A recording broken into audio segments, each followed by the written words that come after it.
Alors,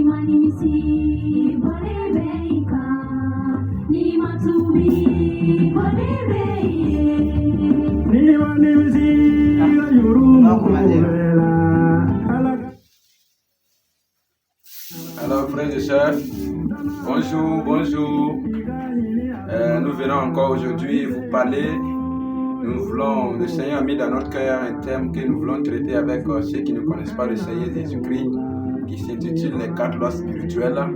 C'est notre frère, nous avons un frère, le frère Samuel, celui qui nous a un jour tenu encore, aujourd'hui il est là.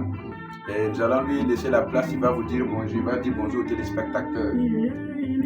Oui, bonjour. Vous allez bien, j'espère. Nous sommes retrouvés encore pour parler de l'évangile du salut. Bon, sinon, moi, je réponds au nom de Samuel, frère Samuel. Oui, je suis là, en tout cas dans le cadre de cette émission pour porter l'évangile à toutes les nations. Merci. Merci beaucoup, frère Samuel. Maintenant, nous allons passer à notre thème.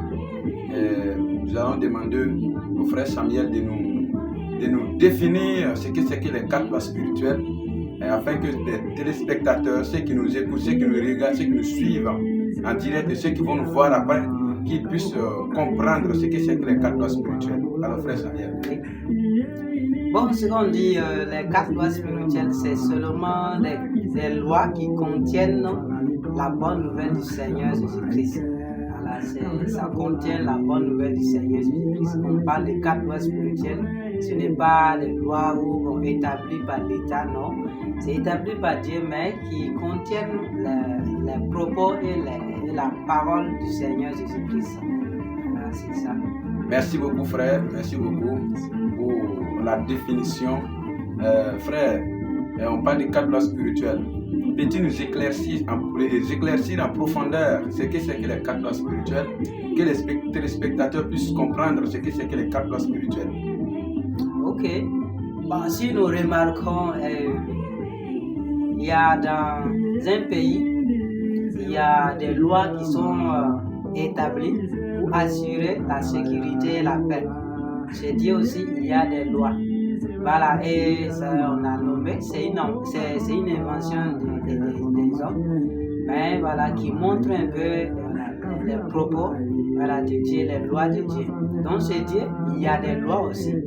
Alors, comme première loi, il y a l'amour de Dieu. L'amour de Dieu. Voilà, et le plan de Dieu pour chacun de nous. Voilà, et cela est tiré dans le livre de Jean 3,16. Jean 3,16, notez bien Jean 3,16. Jean 3,16. Et le plan de Dieu, ça c'est tiré aussi dans le livre de Jean 10,10. Moi je suis venu afin que, voilà, la vie en abondance. Voilà, c'est ça. Également, la deuxième loi nous montre un peu l'homme pécheur est séparé de Dieu. L'homme pécheur l'homme pécheur est séparé de Dieu. Voilà, on peut trouver ces deux éléments dans les livres de Romains 3, 23, et dans le livre de Romains 6, le verset 3. Voilà, donc ça présente l'homme pécheur est séparé de Dieu. Voilà, mais la troisième loi nous montre justement la solution à cette loi précédente, à savoir présente Jésus-Christ comme notre sauveur et la solution à ce que l'homme puisse revenir à Dieu, afin que l'homme puisse bénéficier de tout ce que Dieu a prévu pour lui. Donc la troisième loi, c'est présente Jésus comme la solution, comme un pont pour passer, aller chez Dieu, bénéficier de son amour, bénéficier de son plan. Voilà, et cela, on peut trouver ça dans le livre de Jean 14, verset 6. Alors, comme quatrième loi, ça seulement c'est une invite personnelle à accepter le Seigneur Jésus-Christ. Voilà, comme son sauveur et Seigneur.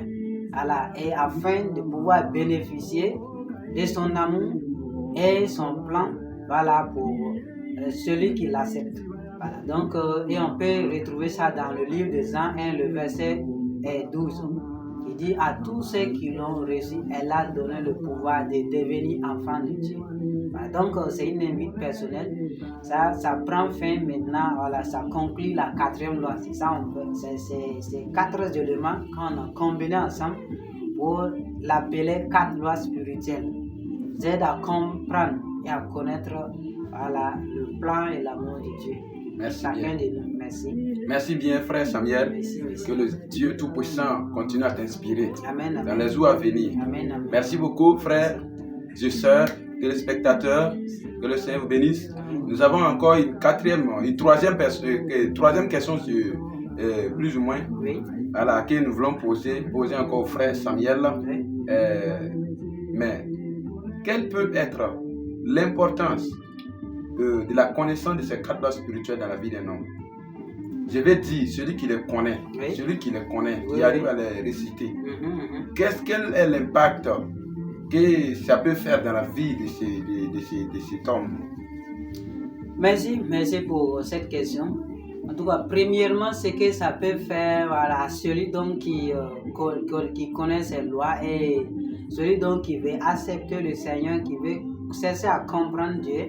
Premièrement, nous avons, ça montre l'importance de connaître qui est Jésus-Christ réellement. Alors, qu'est-ce qu'il est venu faire sur cette terre? Quel est son but sur cette terre? Il est venu pour faire quoi? Il est venu pour faire quoi? C'est pour sauver l'humanité.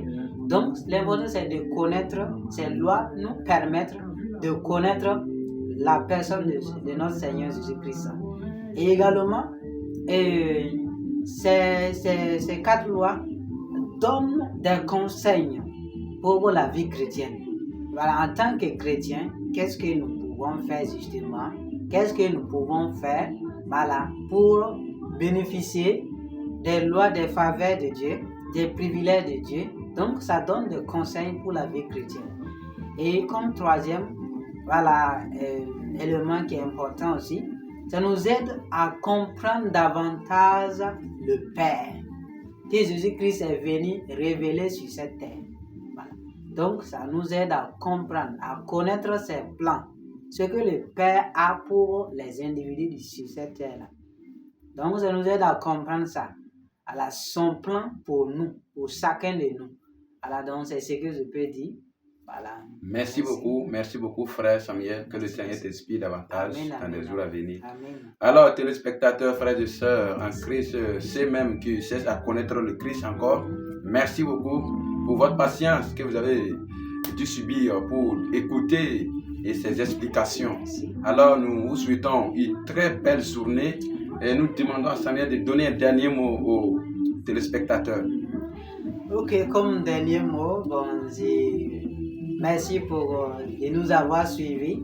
Voilà. Et aussi, nous excusons pour les manquements à travers les mots que nous avons tenté de montrer. Et aussi, ce qu'on peut dire, ce qu'on peut vous dire, voilà, c'est que Dieu soit avec vous, que ce message que nous venons de vous donner, voilà, que ça puisse impacter positivement votre vie. Et aussi, nous sommes aussi, notre but aussi, c'est permettre à ceux-mêmes qui ne connaissent pas le Seigneur Jésus-Christ puissent se donner au Seigneur, voilà, pour qu'ils puissent avoir la vie éternelle. Voilà, donc ce que je peux dire, et que tout ce qui va vous traverser, que Dieu en tout cas vienne à votre secours. Voilà, merci. Merci beaucoup. Alors, passez une très belle journée. Le Seigneur Jésus nous a enseigné l'amour du prochain, l'amour du Père, l'amour que nous devons développer même dans nos vies personnelles. Merci beaucoup. Que le Seigneur vous récompense. Amen, amen. Bonne journée à vous. Merci.